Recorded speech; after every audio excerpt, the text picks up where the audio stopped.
الحمد لله وحده والصلاة والسلام على من لا نبي بعده أما بعد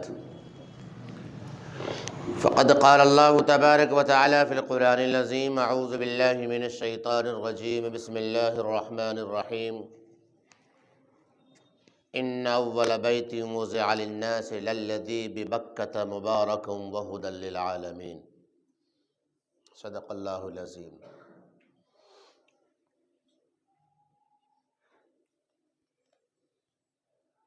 اللہ رب کریم نے اس روئے زمین پر سب سے پہلا گھر تعمیر فرمایا ہے لوگوں کی ہدایت کے لیے اور لوگوں کے مرجع خلائق کے لیے، اور اپنی رحمت کا خاص مرکز اور سینٹر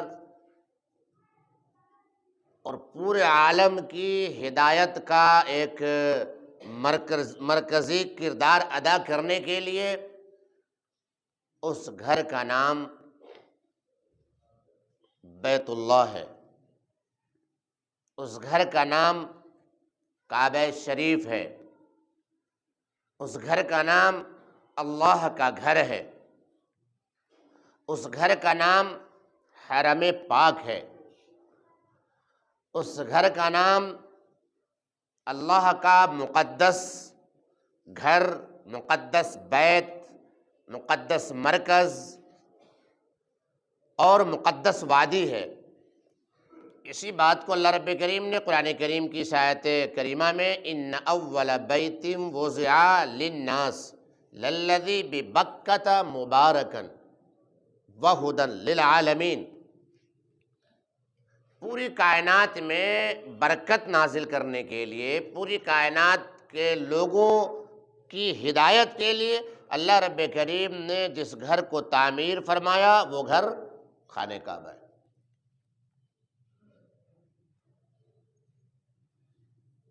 روایتوں میں آتا ہے کہ سب سے پہلے اللہ رب کریم نے اس روئے زمین پر جو جگہ بنائی، جس جگہ کو اللہ نے زمین کی شکل عطا فرمائی، جس جگہ اللہ رب کریم نے زمین کو جمنے اور بننے کا حکم صادر فرمایا، یہ وہی مقام ہے، وہی جگہ ہے جس جگہ پہ آج بیت اللہ خانہ کعبہ کی تعمیر ہمیں نظر آتی ہے۔ روئے زمین کا گویا کہ سردار حصہ ہے، روئے زمین کا سب سے اعلیٰ مقام ہے وہ جگہ، جس جگہ سے اللہ رب کریم نے زمین کو بنانے اور جمنے کا حکم فرمایا تھا۔ گویا کہ اللہ رب کریم کے حکم کا جو نزول اور ابتدا اور شروعات ہوئی ہے اسی جگہ سے ہوئی ہے جہاں آج بیت اللہ شریف قائم ہے۔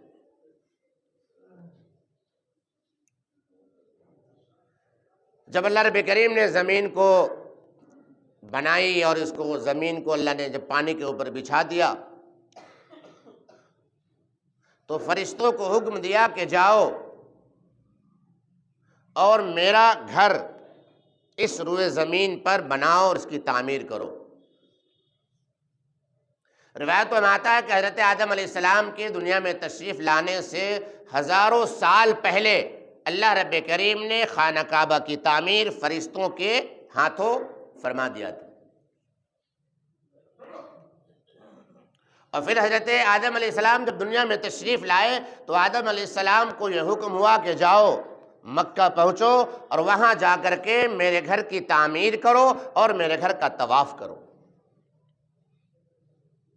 روایتیں ہمیں بتاتی ہیں کہ حضرت سیدنا آدم علیہ السلام ہندوستان سے 40 پیدل سفر کیے ہیں اور آپ نے حج کیا، اللہ سمجھ 40 حج کیے ہیں حضرت سیدنا آدم علیہ السلام نے، اور وہ بھی پیدل، کبھی سواری پر سوار نہیں ہوئے۔ حضرت آدم علیہ السلام جب خانہ کعبہ کا طواف فرما رہے تھے، حج کر رہے تھے، تو وہاں ان کی ملاقات فرشتوں سے ہوئی، اور فرشتوں نے حضرت آدم علیہ السلام کو دعاؤں سے نوازا، اور حضرت آدم علیہ السلام سے ملاقات کر کے فرمایا کہ اللہ رب کریم تمہارے حج کو قبول فرمائے۔ اور یہ بشارت دی، یہ خوشخبری سنائی فرشتوں نے حضرت سیدنا آدم علیہ السلام کو۔ فرمایا فرشتوں نے کہ اے آدم، اللہ تبارک و تعالیٰ تمہارے حج کو قبول فرمائے، اور میں نے تم سے 2000 سال پہلے خانہ کعبہ کا طواف اور حج کیا ہے۔ کیا بات ہے! کیا کہا فرشتوں نے کہ اے آدم، تمہارے حج کو اللہ تعالیٰ قبول فرمائے کہ تم سے پہلے ہم نے 2000 سال قبل اس بیت اللہ کا طواف کیا ہے اور حج کیا ہے۔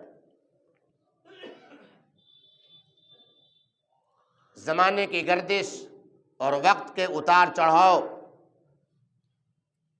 زمانے نے گردشیں لی، کروٹیں لی، وقت آیا اور گیا اور بدلا۔ حضرت نوح علیہ السلام کا زمانہ آتا ہے۔ آپ جانتے ہیں کہ طوفان نوح میں دنیا کا سب کچھ ختم کر دیا گیا تھا۔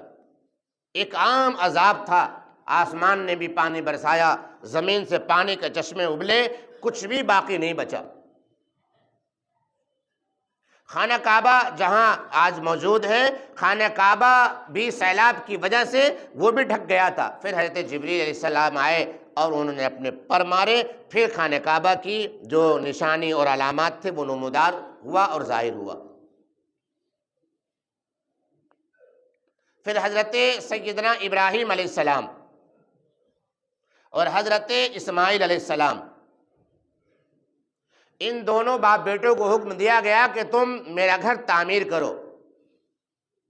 ان دونوں باپ بیٹوں نے مل کر اللہ رب کریم کے اس گھر کو از سر نو، اسی بنیاد پر تعمیر فرمایا۔ وَإِذْ يَرْفَعُ إِبْرَاهِيمُ الْقَوَاعِدَ مِنَ الْبَيْتِ۔ یہ آیت کریمہ ہمیں بتاتی ہے، اس آیت کریمہ سے ہمیں پتہ چلتا ہے کہ حضرت ابراہیم اور حضرت اسماعیل علیہ السلام نے جو خانہ کعبہ کی تعمیر فرمائی، کوئی نئی جگہ نہیں تھی، بلکہ پرانے آثار پر ہی انہوں نے اس کی نیو رکھی، بنیاد رکھی اور اس کی تعمیر فرمائی۔ وَإِذْ يَرْفَعُ إِبْرَاهِيمُ الْقَوَاعِدَ مِنَ الْبَيْتِ۔ حضرت ابراہیم علیہ السلام اور حضرت اسماعیل علیہ السلام جب خانہ کعبہ کی تعمیر فرما رہے تھے، حضرت ہاجرہ بھی ساتھ لگی ہوئی تھی، تو وہ تعمیر فرماتے جاتے اور یہ کہتے جاتے، ربنا تقبل منا انک انت السمیع العلیم، ربنا تقبل منا انک انت السمیع العلیم۔ اے ہمارے رب، ہماری طرف سے اس تعمیر کو، اس محنت کو، اس کوشش کو قبول فرما لیجیے۔ ربنا تقبل، تقبل کہتے ہیں قبول کر لینے کو۔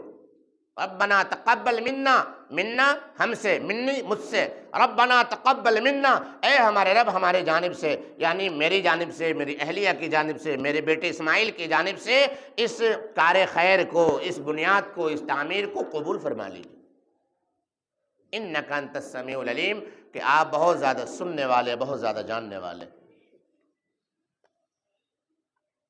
اور اس طرح جب خانہ کعبہ بن کر کے تعمیر ہو کر کے مکمل ہوا، پھر اللہ رب کریم نے فرمایا کہ اے ابراہیم و اسماعیل، تم میرے اس گھر کا طواف کرو۔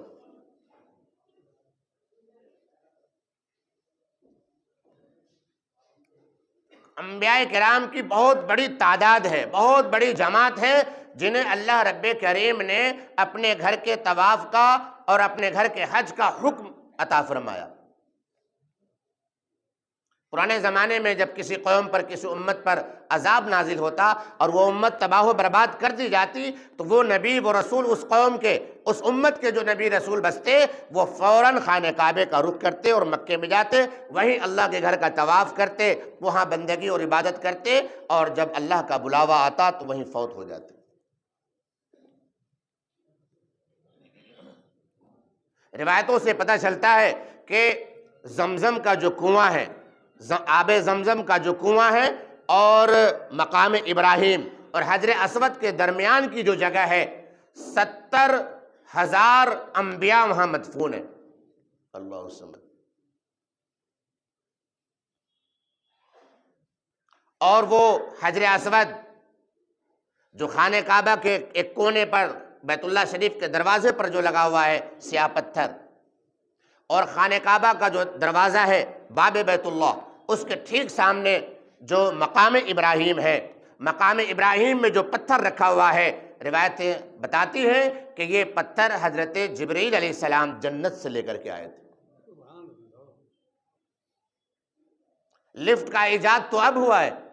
حضرت سیدنا ابراہیم علیہ السلام جب اس پتھر پر چڑھ کر بیت اللہ کی تعمیر فرما رہے تھے، اللہ کے گھر کی تعمیر فرما رہے تھے، اس پتھر کی خاصیت و تاثیر یہ تھی کہ حضرت ابراہیم علیہ السلام کو جتنی اونچائی پر، بلندی پر پتھر کو نصب کرنا ہوتا، رکھنا ہوتا، وہ پتھر لفٹ کی طرح خود بڑا ہوتا چلا جاتا، خود بڑا ہوتا۔ آپ کے ہاتھ میں پتھر ہوتا اور چونے گارے ہوتے، اور وہ پتھر لمبا ہوتا، بڑھتا بڑھتا بڑھتا ایک دم اونچائی کو جاتا۔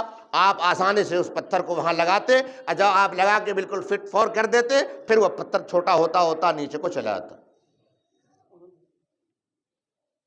وہ پتھر آج بھی رکھا ہوا ہے بیت اللہ شریف کے سامنے۔ آپ نے دیکھا ہوگا، جن حاجیوں نے، عمرہ کرنے والوں نے وہاں زیارتیں کی ہیں، انہوں نے اپنی آنکھوں سے دیکھا، اور باقی ساتھیوں نے دیکھا ہوگا کہ ایک چوڑا سا مینار سا رکھا ہوا ہے کعبہ کے سامنے، اس کے اندر وہ پتھر رکھا ہوا ہے، اور اس میں حضرت ابراہیم علیہ السلام کے قدموں کے نشانات آج بھی موجود ہیں۔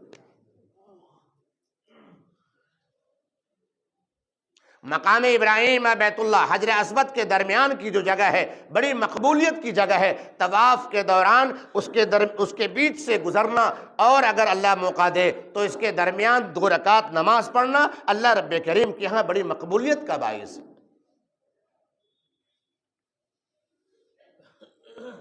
پھر بیت اللہ شریف کے بالکل برابر میں حجر اسماعیل ہے، جسے حتیم کعبہ بھی کہتے ہیں۔ کعبہ کے جسٹ برابر میں رکن یمانی سے اس طرف، اور حجر اسود اور باب بیت اللہ کے اس کونے پر رکن یمانی گول دائرے میں آپ نے دیکھا ہوگا، اسے حجر اسماعیل کہا جاتا ہے، اور اسے حتیم کعبہ بھی کہتے ہیں۔ روایتوں سے پتہ چلتا ہے کہ اس کے اندر سیدنا حضرت ہاجرہ علیہ السلام اور حضرت اسماعیل علیہ السلام کی قبر مبارک ہے۔ اللہ کے نبی جناب محمد رسول اللہ صلی اللہ تعالی وسلم نے ارشاد فرمایا کہ جو شخص حتیم کعبہ میں داخل ہوا، وہ ایسا ہے جیسا وہ کعبے کے اندر داخل ہو گیا۔ حتیم کعبہ میں 2 رکعت جس نے نفل نماز ادا کی، اللہ کے نبی صلی اللہ تعالی وسلم ارشاد فرماتے ہیں، حتیم کعبہ میں نماز ادا کرنا کعبۃ اللہ کے اندر نماز ادا کرنے کی طرح۔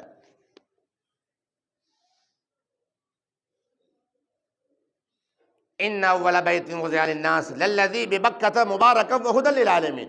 پوری دنیا میں جو خیر و برکت اترتی ہے، اللہ کی رحمتیں اترتی ہیں، اللہ کی ہدایتیں جو آتی اور جاتی ہیں، یہ سب کی سب یکبارگی اللہ کی طرف سے بیت اللہ کے اوپر نازل ہوتی، اور پھر وہیں سے اللہ رب کریم تمام کائنات میں ہدایت کو، تمام کائنات میں اپنے برکات و ثمرات کو پھیلاتا ہے۔ حضرت سیدنا آدم علیہ السلام جب دنیا میں تشریف لائے تو اللہ رب کریم نے فرمایا کہ اے آدم، جس طرح تم نے بیت المعمور دیکھا ہے، 7ویں آسمان پر ایک کعبہ اور ہے، اس کعبے کا نام ہے بیت المعمور۔ اس کا طواف اور اس کی زیارت 24 گھنٹے فرشتے کرتے ہیں، 24 گھنٹے فرشتے اس کا طواف کرتے ہیں۔ حضرت آدم علیہ السلام نے اپنی آنکھوں سے دیکھا تھا، تو اللہ رب کریم نے فرمایا کہ اے آدم، جس طرح تم نے یہ گھر دیکھا ہے ہمارا، اور جس طرح تم نے فرشتوں کو طواف کرتے ہوئے دیکھا ہے، جاؤ دنیا میں ٹھیک اس کے نیچے اسی شکل اور اسی حیت اور اسی انداز میں ایک گھر بناؤ۔ یہ کعبہ ہمارا جو آسمان پر ہے، یہ فرشتوں کے لیے ہے، یہ میرا گھر فرشتوں کے طواف اور عبادت اور بندگی کا مرکز ہے۔ روئے زمین پر ایک گھر بناؤ، وہ تمہاری آل اولاد کے لیے عبادت اور بندگی کرنے کا مرکز ہوگا اور ٹھکانہ ہوگا۔ پتہ یہ چلا کہ جہاں آج بیت اللہ شریف ہے، خانہ کعبہ ہے، ٹھیک اس کے اوپر 7ویں آسمان پر اللہ کا ایک گھر اور ہے بیت المعمور کے نام سے، جہاں ہر وقت فرشتے وہاں نزول کرتے ہیں، طواف کرتے ہیں، اللہ کی بندگی اور عبادت بجا لاتے ہیں۔ اور اس روئے زمین پر جو بیت اللہ ہے مکے کے اندر، الحمدللہ 24 گھنٹے لاکھوں کا مجمع دیوانہ وار عاشقانہ انداز میں پروانوں کی طرح مڈلاتے ہوئے، حواس باختہ ہو کر کسی کو کوئی سد بد نہیں ہوتا، سب اللہ کی یاد میں ڈوب کر بیت اللہ کے ارد گرد چکر لگا رہے ہوتے ہیں۔ عجیب سما ہوتا ہے، ایسا سما آپ کو دنیا کے کسی عبادت گاہ میں نہیں مل سکتی، ایسا منظر دیکھنے میں آپ کو دنیا کے کسی بھی عبادت گاہ میں نہیں مل سکتی جو منظر بیت اللہ میں مطاف کے اندر کعبۃ اللہ شریف کے ارد گرد چکر لگانے، طواف کرنے اور اسے دیکھنے اور اس کے آس پاس گھومنے اور پھرنے اور پروانہ وار چکر لگانے میں آتا ہے۔ سب لوگوں کی الگ الگ کیفیت ہوتی ہے۔ کوئی حاجی چکر لگا رہا ہوتا ہے، کعبے پر اس کی نگاہ جم رہی ہوتی ہے اور وہ کہہ رہا ہوتا ہے ربنا آتنا فی الدنیا حسنۃ وفی الآخرۃ حسنۃ وقنا عذاب النار۔ اس کان سے یہ صدا سنائی دیتی ہے، دوسرے کان سے ایک حاجی کہتا ہے لبیک اللہم لبیک لبیک لا شریک لک لبیک ان الحمد والنعمت لک والملک لا شریک لک۔ تو اللہ رب کریم کے گھر کی عظمت، اللہ رب کریم کے یہ گھر کا تقدس قیامت تک قائم رہے گا۔ میں نیت کروں، آپ نیت کریں، سبھی نیت کریں کہ انشاءاللہ اے رب کریم مولا موت سے پہلے پہلے ہمیں اپنے گھر کی حاضری نصیب فرما۔ جس کعبے کی طرف ابھی ہم نماز پڑھنے والے ہیں، نیت کریں گے کہ 2 رکعت جمعے کی فرض میں برابر کہتا ہوں واسطے اللہ تعالیٰ کے، رخ میرا کعبے شریف کی طرف، یا اللہ وہ وقت لائیے، وہ گھڑی بھی ہماری زندگی میں دیجئے کہ ہم مطاف کے اندر کھڑے ہوں، کعبۃ اللہ سامنے ہو اور ہم نیت کر رہے ہوں کہ اللہ نیت کی میں نے 2 رکعت نماز جمعے کی فرض اور کعبے پہ نگاہ ہو، رخ میرا کعبے شریف کی طرف اور میری نگاہیں کعبہ کو دیکھ رہی ہوں اور ہم کہہ رہے ہوں اللہ اکبر اور نگاہ نیچے جھکا لیں۔ اللہ ہم سب کو ایسا موقع عطا فرمائے۔ اللہ رب کریم اس گھر کی عظمت، اس گھر کا تقدس، اس گھر کی برکت، اس گھر کی ہدایت، اس گھر کی رحمت سے پوری امت مسلمہ کو اور بطور خاص ہم سب کو مالا مال فرمائے۔ اللہم آمین ثم آمین وآخر الدعوانا الحمدللہ۔